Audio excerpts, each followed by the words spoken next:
Olá, amigos do canal Aprendendo sobre Mediunidade. Sejam bem-vindos a mais um estudo de O Livro dos Espíritos. E hoje vamos continuar aqui esse capítulo Retorno à Vida Corporal, Prelúdios do Corpo. Vamos seguir aqui na questão número 336 ainda deste título, né, falando sobre o retorno ao corpo carnal. Na questão número 336, Kardec faz a seguinte pergunta aos espíritos. Poderia acontecer que uma criança que deveria nascer não encontrasse espírito que quisesse se reencarnar nela? E o espírito de verdade dá a seguinte pergunta. Deus aí proveria. A criança que deva nascer viável está sempre predestinada a ter uma alma. Nada é criado sem finalidade. Então ele falou aqui no caso de um corpo está sendo gerado e não haver um espírito que deseja reencarnar, né? Ou seria só um corpo material. Então diz aqui que Deus sempre provê, tá? Questão número 337. A união do espírito com o corpo pode ser imposta por Deus? Deus pode impor essa união? E ele responde, pode ser imposta, assim como as diferentes provas, sobretudo quando o espírito não está ainda apto para fazer uma escolha com reconhecimento de causa. Como expiação, o espírito pode ser constrangido ao se unir ao corpo de tal criança que, pelo seu nascimento e a posição que terá no mundo, pode vir a ser para ele um instrumento de castigo. Tá? Então a gente sabe que existem casos em que os espíritos não estão aptos a escolher, ou porque permaneceram muito no mal, ou porque degradaram o seu perispírito. Então esses não têm como planejar, eles não têm como escolher, porque se fossem escolher, iriam escolher com facilidades ou com situações que lhe provessem poder continuar praticando mal. Então nesses casos Deus provê o corpo de acordo com a necessidade, a família de acordo com a necessidade. Questão número 388. Se acontecesse vários espíritos, né, se apresentassem para um mesmo corpo que deve nascer, o que decidiria entre eles? A resposta. Vários podem pedir, neste caso, é Deus que julga qual deles é o mais capaz para desempenhar a missão a qual a criança está destinada. Mas eu disse, o espírito é designado antes do instante que deve se unir ao corpo. Vejam, sempre tem uma decisão maior, sempre tem a espiritualidade maior observando todas essas situações. Só que nós temos lá, por exemplo, nos casos de André Luiz demonstrado, que não é uma escolha assim que quando chega na hora aparece uma fila de espíritos. Não, existe um planejamento, existe uma intenção, existe uma comunicação com os pais, né? Antes de encarnar, na maioria das vezes antes de encarnar, os pais já sabem quem serão os seus filhos. Não é uma surpresa, gente. As pessoas às vezes acreditam que a espiritualidade, digamos assim, age no improviso. Não age no improviso. São planejamentos muitas vezes de séculos. Então não há improviso. 339. O momento da encarnação é acompanhado de uma perturbação semelhante àquela que tem lugar na desencarnação?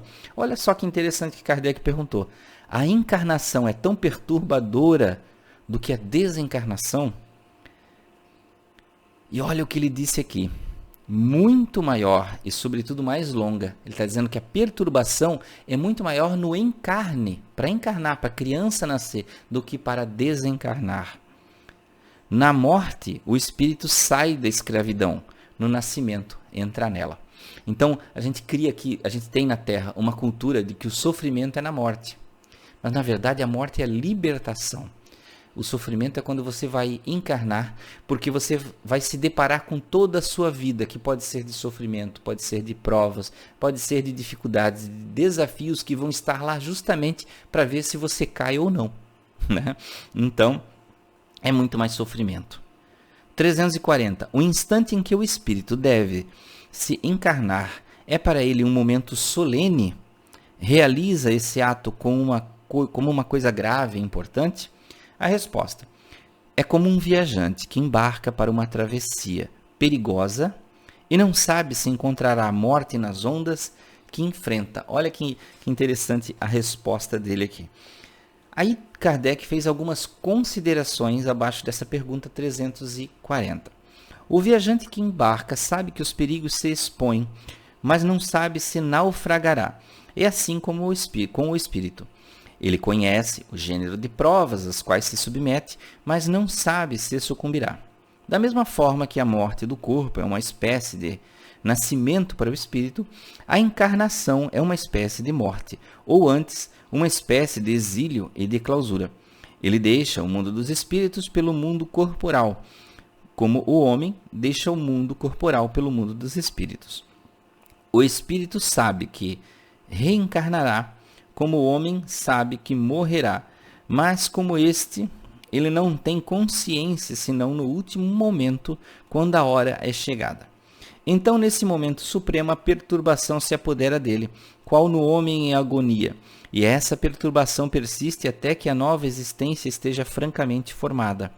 Os prelúdios da reencarnação são uma espécie de agonia para o espírito.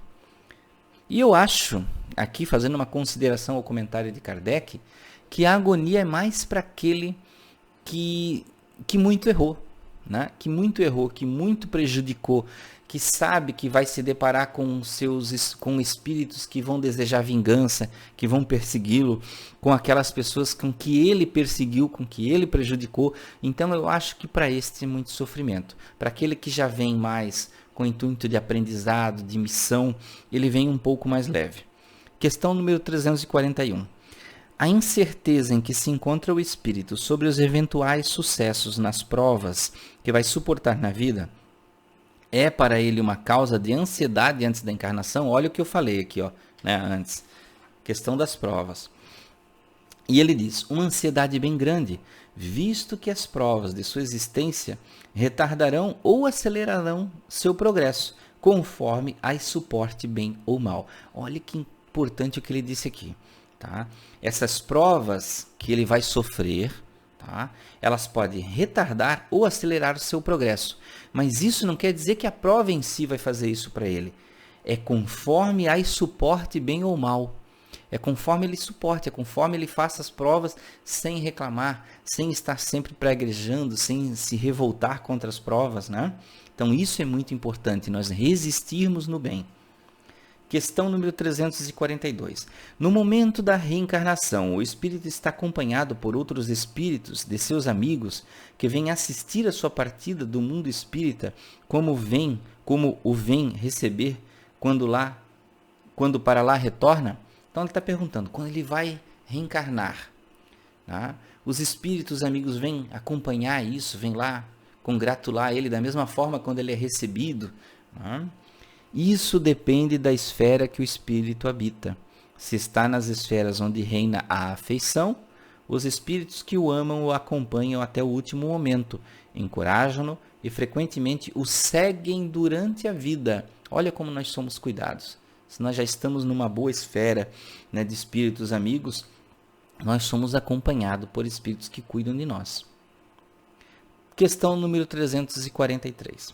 Os espíritos amigos que nos seguem durante a vida são algumas vezes aqueles que vemos em sonho, os quais nos testemunham a afeição e que se nos apresentam sobre aparências desconhecidas? Olha que legal. Muito frequentemente são eles. Vêm nos visitar como ir visitar um encarcerado, como se nós estivéssemos na prisão, né?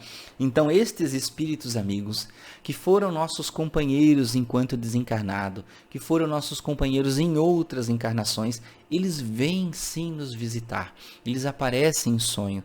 Por isso que muitas pessoas dizem assim, Anderson, eu sonho com pessoas desconhecidas, eu converso com pessoas desconhecidas, mas que eu gosto muito, que eu amo muito. Por que será? São os nossos espíritos amigos que vêm nos visitar.